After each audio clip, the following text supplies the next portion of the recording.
So Days Gone was completely robbed of a sequel. I know what you're thinking, that's a hell of a way to start the video, but overall, I've been very vocal about how I feel about Days Gone not having a sequel, and I feel like this should be furthermore elaborated on what could have came. So that's what I'm going to do in this video. I'm going to potentially discuss what we could have gotten for the sequel and where the direction they're going to take the next project that they're going to be developing and why there wasn't a sequel. Without further ado, let's get started. So Days Gone was released back in 2019 and it was received very positively amongst the community. People mainly loved the story of Days Gone as well as the mechanics, having a bike to drive around, and the hordes itself. I think Deacon is probably one of the most iconic characters in gaming history. Now, don't get me twisted, I understand Days Gone had its flaws, and trust me, I personally don't like its flaws. I hate them whenever they happen, but overall this game was pretty damn good for a Sony first party release. So at the end of Days Gone, it did set up for a pretty good sequel, with O'Brien being a sort of mutated zombie while also concluding the story with him finding Sarah and having Boozer, and it was a very happy ending, and it would further on push on the plot in the sequel, of course. However, in the beginning of 2021, there was sort of news coming out that Sony denied Ben's pitch to make a Days Gone sequel, and this sort of shocked everybody because not only was this a relative success for Sony, but also they were coming out with the PC port, and there was a lot of things going on that just didn't really add up, and it would make sense for them to sort of expand upon this world and make a sequel. However, a developer known as John Garvin, who has left Ben Studios, did an interview in April 2021 about the sequel to Days Gone 2, and he basically blamed the customer who did not pay full price for the Days Gone game. And he said the people that basically bought the game but not for $60 are the people who contributed to there not being a Days Gone sequel. While he's not speaking for the company, he's more speaking for the development. I think it's kind of ignorant to sort of say that it's the customer's fault for not buying the game at a certain price. Not everybody has $60 laying around, and it's sort of steep to buy every single title that you want for that price, and even if so, and waiting for a sale and whatnot, it's still a luxury for the company to be supported by customers no matter what percentage they are. However, while also pissing off gamers, this news sort of caused a huge uproar in the community. You see, this was sort of confirmation that there was a high chance we may not get a sequel to Days Gone. So gamers basically got dumped and also got a huge fuck you to their faces. Now, we wouldn't get any more information until a recent article that released on January 11th of 2022. Now, in the article, Jeff goes on to explain how they were going to expand upon things Days Gone did wrong, such as swimming mechanics and having a more environmental reaction to the player. So like, for example, bears would be a little bit more interactive, as well as wolves and other creatures, and as well they would also have some type of infectionness just like they did in Days Gone. Also, they wanted to expand on the boss fights and sort of make them a little bit more challenging, because they thought that in Days Gone the boss fights were kind of trash, or that they weren't as good. For example, they referenced the Schizo boss fight and how cliche, tacky, and how it could have been better. Story-wise, they wanted to focus more on Deacon and Sarah's relationship and see if they would really click, and the director also stated that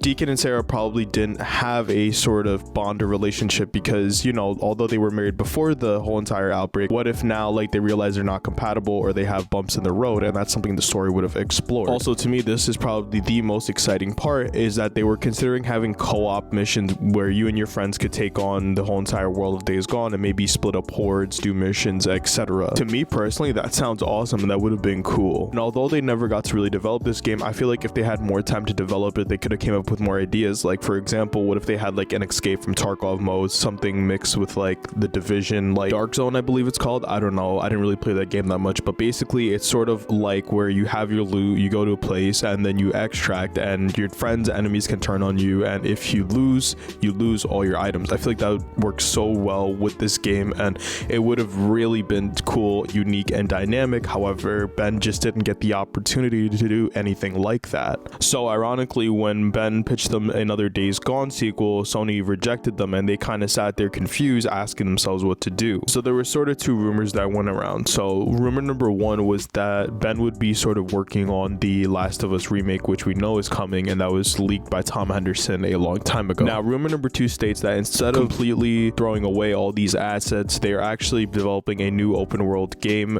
and that is something that they are currently working on, and we don't know when that release date will come. Now, I stated my personal thoughts, which is I think they should have continued Deacon's story, and I think Deacon is probably one of my favorite characters, and it's sad that we won't get another sequel to this game. And personally, I feel like Ben was robbed of an opportunity of creating something that could have been like a AAA gaming franchise, like something like The Last of Us or Uncharted. Now, honestly, it's just up for people just to accept the truth and sort of move on from this franchise, and it's unfortunate because I was really hoping that maybe Sony could change their minds and they can develop a sequel. Now, there is still a small percent chance that this could happen, but as the years continue, as the time still goes by, I feel like the chance is getting slimmer and slimmer. And that's why I say Days Gone was robbed of a sequel. This could have been a great franchise, this could have been something phenomenal, but Sony ultimately killed it, and to me that just disappoints me. Now, that's everything we know in terms of a potential sequel that could have came to Days Gone, but I would like to know what you guys think. Let me know what you guys think down in the comments. This has been your boy Beast, and I'll see you guys in the next video.